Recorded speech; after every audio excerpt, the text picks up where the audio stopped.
And welcome. It's Mary Ellen McGonagle here with your Friday afternoon MEM Edge show, the show where we bring you where the action is in the broader markets. Another negative period for the indices. We're going to get into that, take a look at where we closed for the week. And first up, sharing with you some of the news that drove price action last week, and certainly tariff fears, and then whiplash relating to the application of those tariffs has caused the volatility index to rise and, of course, the broader markets to decline. We also had employment data for the month of February that took place last week. First up, the private and business hiring did slow, a lot of it being attributed to tumultuous senses or feelings about the economy in the throes of Trump's indecisiveness and policy decision making. So a lot of that is really dominating the headlines and moving the markets in a negative manner. We did also see volatility move higher. I talked about that.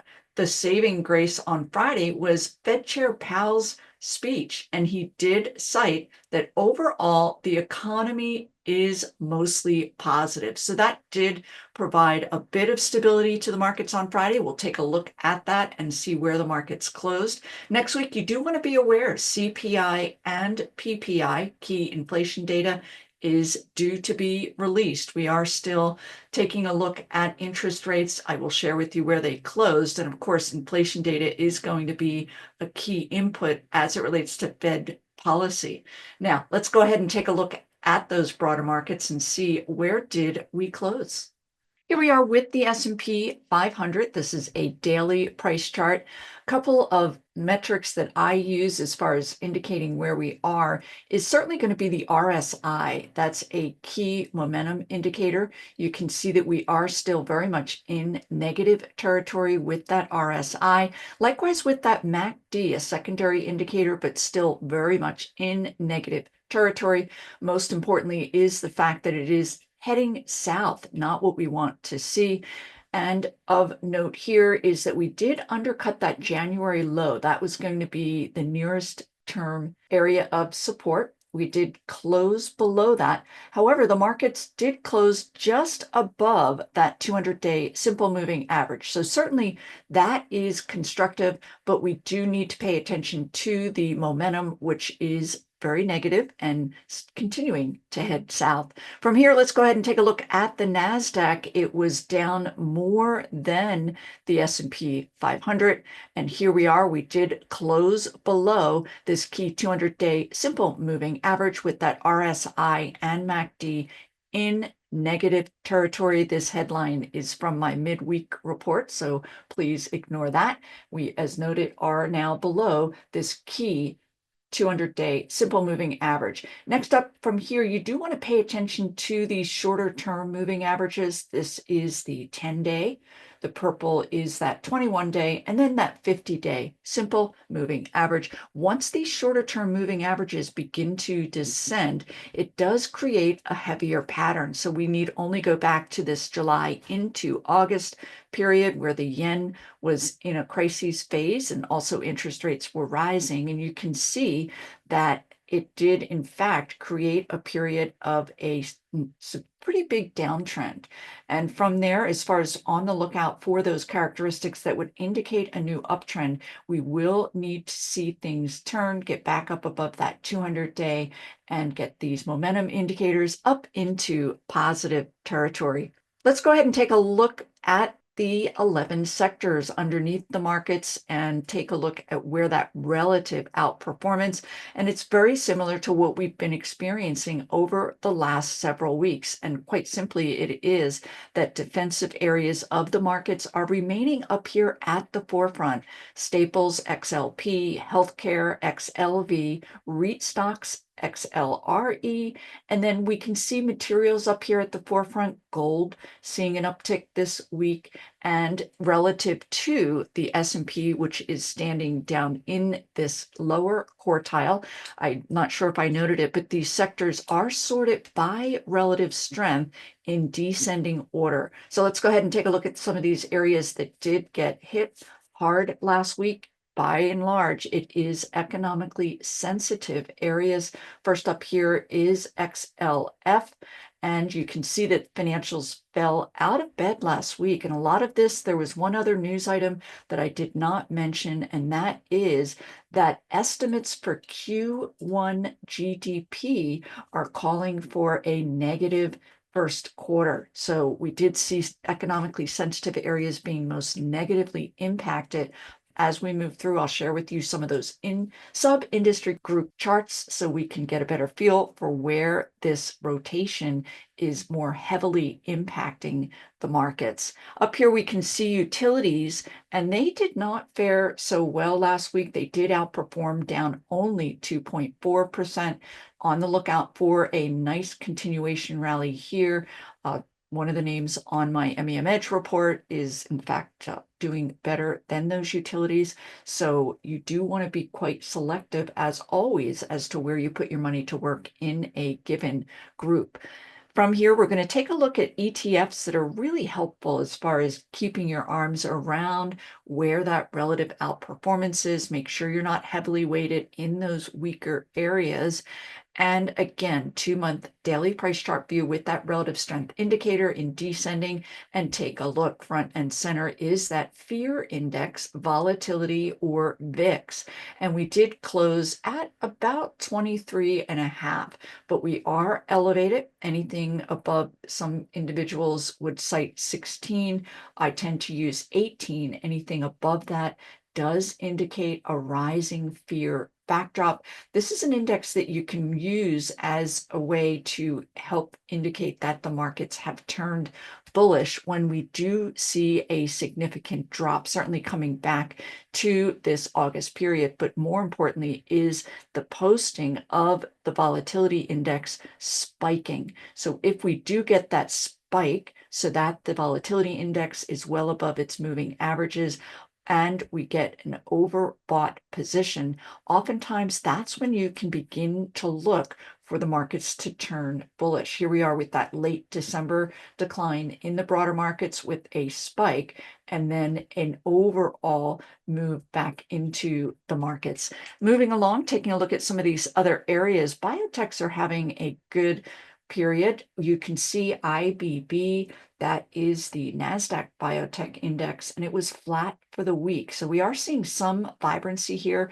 Interestingly, I do still have the list of stocks in that 08-09 severe drop in that recessionary period, and biotech stocks, 2 of them were on the top 10 performers list. A lot of that having to do with innovation, and with the advance of AI, we are seeing further innovation in the biotech space. But here again, you need to be quite selective.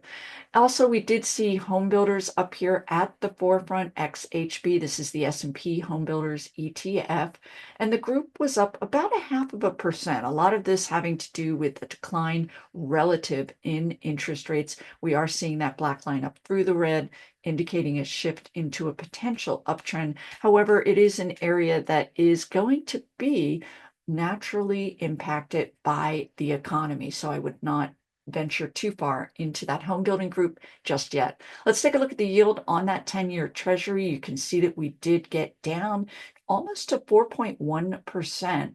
And over the course of the remaining period of the week, we are now back up at that 4.3 level. Ideally, we do want interest rates to remain in this lower area around that 4.14% level, but we are seeing it tick up again back into that mid-4 level.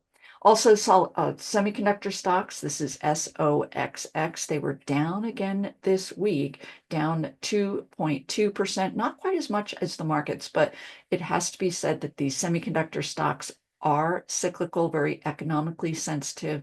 So you want to be careful as far as weighting in too heavily in this area or being overweighted because of that sensitivity. Also here, looking at these more pronounced negative areas, this is an area I've been highlighting for quite some time in my twice weekly MEM Edge report, and that is IGB, the software ETF. This is an area of the markets that will be heavily impacted by any weakening, certainly in corporate growth, because it tends to be one of the first areas where there is going to be a move as far as spending less on software. So we can see, however, it did remain up above this 200-day simple moving average. Good news there. And as always, when we get these sharp corrections, should we see a shift, certainly in sentiment, this kind of pullback is an ability for the markets and for individual groups to reset so that we can, in fact, advance, but at this point in time, still quite negative. Also, of note here, looking at some of these other economically sensitive areas, I talked about XRT, the retail group, really descending into very negative area. However, we are now in an oversold position. I'll share with you some of the bigger names this week that reported earnings and how they fared, because they did in fact impact that retail space. Small caps, this is the Russell 2000, and this is another area that's going to be negatively impacted by any signs of a slowdown in the economy. Interestingly, it is an area that will fare well should tariffs take over, simply because a lot of these smaller companies are very domestic as far as US oriented. So keeping an eye on that, but still very much in a downtrend. And here's that move. I talked about financials getting hit. KRE is the regional banking ETF, down 7%. So we did see bank stocks getting hit very hard after that Q1 GDP forecast. So from here, I do want to share with you a view that I have done in the past, and we are continuing to see a shift in leadership. This is the S&P 500, the members of this particular group. Again, RSI, that relative strength indicator, in descending order, and there are pockets of strength remaining beneath the surface, but we are seeing a little bit of shifting within that pocket of strength that I did want to share with you. First up is YUM up here at the forefront. This is Yum Brands. It is a Chinese company, and from here, after we review these other areas in the S&P 500, I'll share with you what is continuing to take place in Chinese stocks. They are continuing to advance. And also, I talked about biotechs, and Gilead has certainly been a clear-cut winner. Here's a gap up into a base breakout on earnings, into a very solid uptrend, one of the winners in that biotech space. Also, we do still see defensive healthcare names, ABBV among them. AMGN is another biotech name that is in a very nice uptrend. I did mention to you that there were two names in the 0809, Gilead, and I believe Vertex was the other one. So also we do still see defensive names up here, Hershey, Kimberly-Clark, and other areas, but McDonald's really sprung to life. And this was another 0809 winner. And you can see we had this nice base breakout, the stock up 3.5% on very heavy volume. So of note, as I go through these lists, it does bring back certainly memories of prior periods and what to be on the lookout for relative to these more defensive names moving up to the forefront. You will continue to see this Altria MO, quite defensive consumer staples name.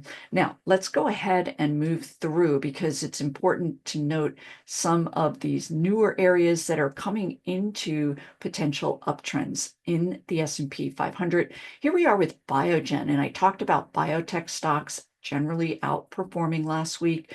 And in looking at BIIB, you can see that the stock has closed back above that 50-day simple moving average, nice high volume characteristics on those rally days. And now we have that MACD up there in positive territory. Also, the stock is trading at 9 times. This is another phenomenon that did take shape last week with these lower multiple names moving into potential uptrends. Certainly BIIB would be a candidate for a turnaround here with lots of room to potentially trade higher. Moving through, taking a look at some of these other names that have advanced back above their 50-day simple moving average, as there is more by way of bubbling up relative to stocks that are coming into favor. They are going to be these lower multiple names that have good cause or reason for advancing higher. This is Electronic Arts, lots of vibrancy in the computer gaming, the software gaming space, EA being an example. And then two, we can take a look at some of these other, it's really quite easy with this view with the RSI, taking a look, and then this red line is your 50-day simple moving average. I'm just going to share two more names here. First up is Lockheed Martin. Again, a low multiple stock that is advancing. That MACD just now getting into positive territory. It is in line with a general move into defensive stocks as spending is anticipated to increase. And then we can look at HII, another defense-related stock with a gap up. They're not the prettiest of charts, but they are somewhat compelling and at the very least are telling as far as where investors are putting their money to work. Also, I did talk about Vertex being the other 08-09 mover, and it is hanging in here quite constructively. Not a whole lot of upside momentum, but more of note as far as money flows into particular areas. And then last up, I did tell you one more, but it's just so inviting to see these interesting charts. But here we are with IBM, and this is a stock that is advancing due to a report from Citigroup. I believe it was today, that before the markets open, and it was a report about tech stocks that are low beta and then also offer a yield. So IBM was one of the stocks on their list of about 8 names to, and this would be more for, I would think, wealth managers or professional money managers that need to keep a weighting in tech, but they want to stay away from those high beta names that are under pressure. So IBM would fit that profile. Here again, I'm going to put up what's called a full quote, and we can take a quick look at some of the other metrics very easily. You'll see when they reported their earnings last January 29th. And then also you can certainly get yield information here as well relative to where that current yield is. And then also let's take a look and pivot into sharing with you some of those other names that were on that list with Citigroup today as far as low beta tech names that you can keep your eye on. CHKP is another one. I talked about software being in a very confirmed downtrend, so this might be one for your watch list. But Checkpoint, you can see we today had that base breakout with a move to a new near-term high. Black line poised to cross up above that red. That would signal a new uptrend.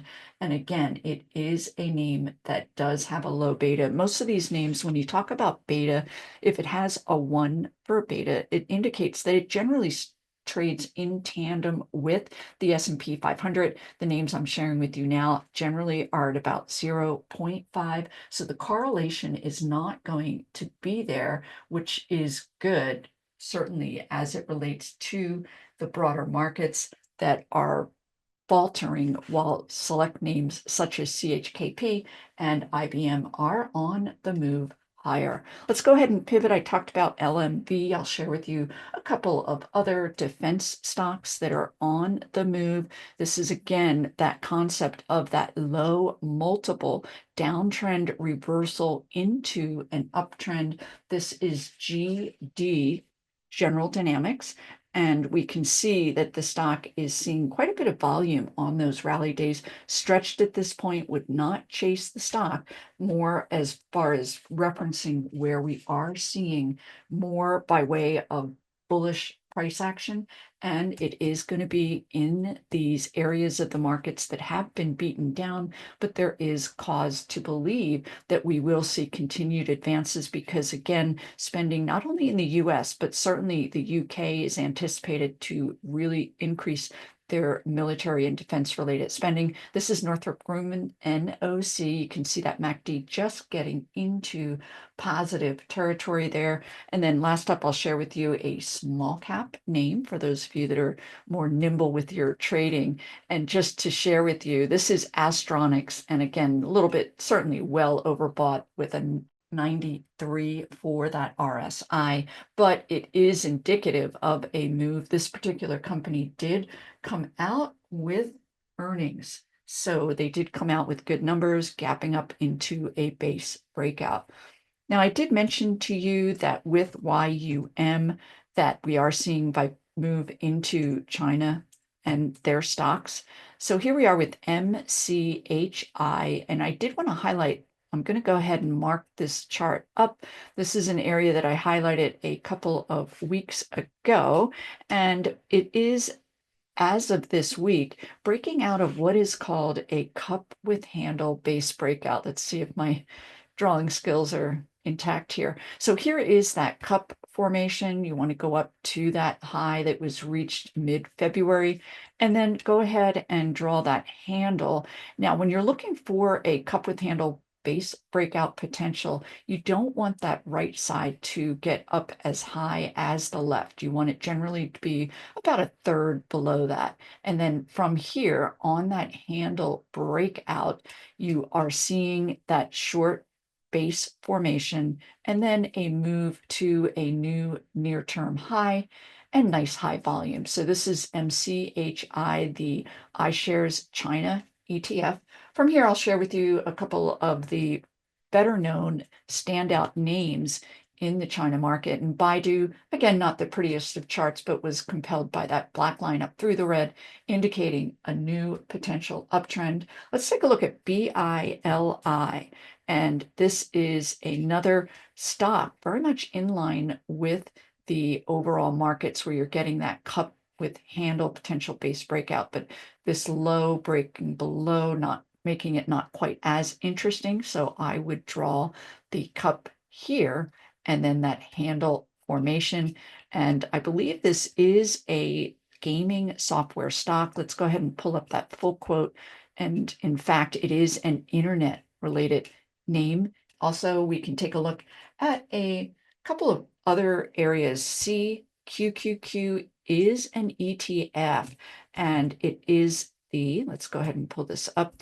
It is the Invesco China Tech Index, and you can see very much in line with the markets. We are seeing vibrancy in China's technology space, a lot of it having to do with DeepSeek's announcement from about a month ago relative to their AI advances, and that really brought interest back into those China internet and technology stocks. And then last up here, broadline retailer VIPS, VIP Shop, VIPS, again, stretched.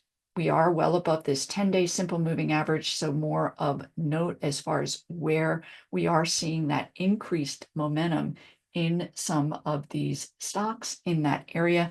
Also, other areas of the market, if you were to take a closer look at that S&P 500, the names that are up at the forefront, a number of them are ADRs. We're seeing the UK market very strong, as well as China, select Argentinian and Brazil names are on the move higher. So not so much with the US markets. And then last up, talking about defensive stocks in general, we can take a look at Hershey. I highlighted it, but of note here is that it is now back above this 200-day simple moving average. Also, however, we are approaching an overbought condition, but it is continuing to outperform the broader markets. Another name that came out with good numbers, and then I'll pivot right into the other names that did report this week. So here we are with Kroger. You can see a very sharp advance. Now, they did come in below estimates, but it was less than anticipated, and that was enough to bring buyers in on this particular name. Also taking a look, Costco, not so bullish here. They came out with numbers today that were not constructive. You can see that we did close below this 50-day simple moving average, super high volume, and very much in line, unfortunately, with what we are seeing among these retailers. We can take a quick look at some of the other big names. Target came in below estimates, gapping down into a downtrend. And then Walmart is continuing to come under distribution in that space, very much residing now below this 50-day simple moving average. And this is what I mentioned about these shorter term moving averages as they begin to slice through longer term, the 10-day down through the 21, and now potentially down through that 50-day. It does create a much tougher pattern as far as potentially reversing, having a little bit more work to do by way of reversing their downtrend. And that's it for this week. As noted, growth stocks continue to remain out of favor, while defensive areas continue to broaden out their participation. And also of note, those key inflation data points are due next week. Keep an eye on that volatility index as well as the broader market indices, and we'll see how we fare going into the remainder of March. That's it for this week. Have a great weekend. If you like what you've seen, go ahead and hit that like button. And as always, use that link below to trial my twice weekly MEM Edge report. You'll want to know when it's safe to get back into these markets so that you can participate in the next potential uptrend. Take care.